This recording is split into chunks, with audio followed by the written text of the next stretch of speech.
Assalamualaikum warahmatullahi wabarakatuh. Perkenalkan, nama saya Dulistari dari Prodi Komunikasi Penyiaran Islam, Fakultas Agama Islam, Universitas Muhammadiyah, Yogyakarta. Kali ini saya akan menjelaskan sedikit tentang pendidikan anti korupsi dan good and clean government. Korupsi. Kata korupsi berasal dari bahasa Latin corruption atau corruptus. Selanjutnya dikatakan bahwa korupsi berasal dari kata corruper, suatu bahasa Latin yang lebih tua. Dari bahasa Latin tersebut kemudian dikenal dengan istilah corruption, corruptia.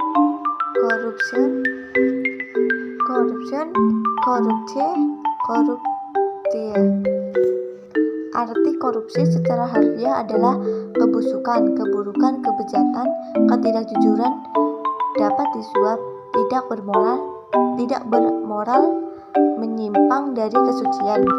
Anti korupsi merupakan kebijakan untuk mencegah dan menghilangkan peluang bagi berkembangnya korupsi. Pencegahan yang dimaksud adalah bagaimana meningkatkan kesadaran individu untuk tidak melakukan korupsi dan bagaimana menyelamatkan uang dan aset negara. Nilai-nilai anti korupsi.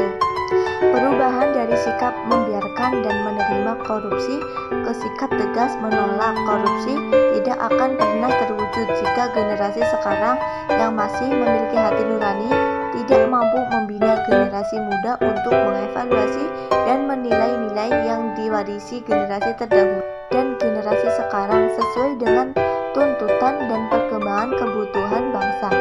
Beberapa nilai-nilai anti korupsi yang diperlukan yaitu kejujuran, tanggung jawab, keberanian, keadilan, keterbukaan, kedisiplinan, kesederhanaan, dan masih banyak lagi. Pendidikan anti korupsi. Pendidikan anti korupsi diartikan sebagai koreksi budaya yang bertujuan untuk cara berpikir dan mengenalkan nilai-nilai baru pada peserta didik, atau bisa juga dipahami sebagai usaha sadar dan sistematis yang diberikan kepada peserta didik berupa nilai-nilai, pengetahuan, sikap, dan keterampilan kepada peserta didik agar mampu menghilangkan korupsi. Tujuannya adalah pembentukan pemahaman dan pengetahuan mengenai korupsi, perubahan persepsi dan sikap terhadap korupsi, pembentukan kecakapan dan keterampilan baru yang dibutuhkan untuk melawan korupsi. Selanjutnya, good and clean government.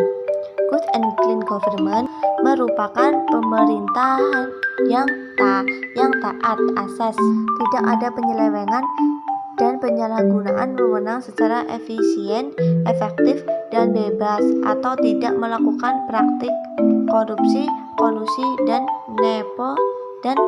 nepotisme. Selain itu, bisa bertindak objektif, netral, dan tidak diskriminatif.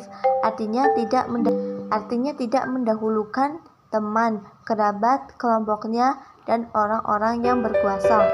Tujuan dari good and clean government adalah terwujudnya good governance.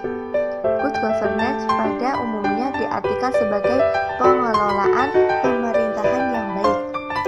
Kata baik di sini dimaksud sebagai mengikuti kaidah-kaidah tertentu.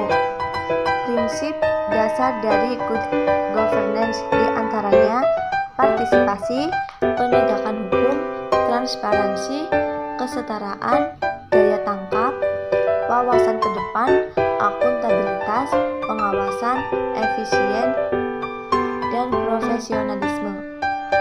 Selanjutnya, apakah good and clean government sudah dijalankan dengan baik? Di Indonesia, good and clean government masih belum berjalan dengan baik karena perjalanannya atau implementasinya sampai sekarang tidak sesuai dengan rencana yang sudah ditentukan. Meskipun belum berjalan dengan maksimal dan baik, tetapi ada beberapa kota atau kabupaten yang sudah menjalankan good governance dengan baik. Apa hubungan dari keduanya? Good governance bila benar-benar diterapkan, maka diyakini akan dapat mewujudkan pemerintahan yang baik dan akan tercipta pemerintahan yang baik. Maka dengan sendirinya pula tindakan korupsi yang lama banyak dilakukan oleh pejabat publik atau orang-orang yang bekerja di bidang pemerintahan akan mampu dicegah, bahkan mungkin tindak pidana korupsi oleh pejabat pemerintahan tidak akan terjadi lagi, karena inti dari prinsip good governance tersebut benar-benar mengedepankan kepentingan masyarakat di atas kepentingan pribadi dan golongan, dan anggaran negara tidak akan digunakan lagi oleh para koruptor untuk kepentingan pribadi. Baik, sekian konten dari saya. Wassalamualaikum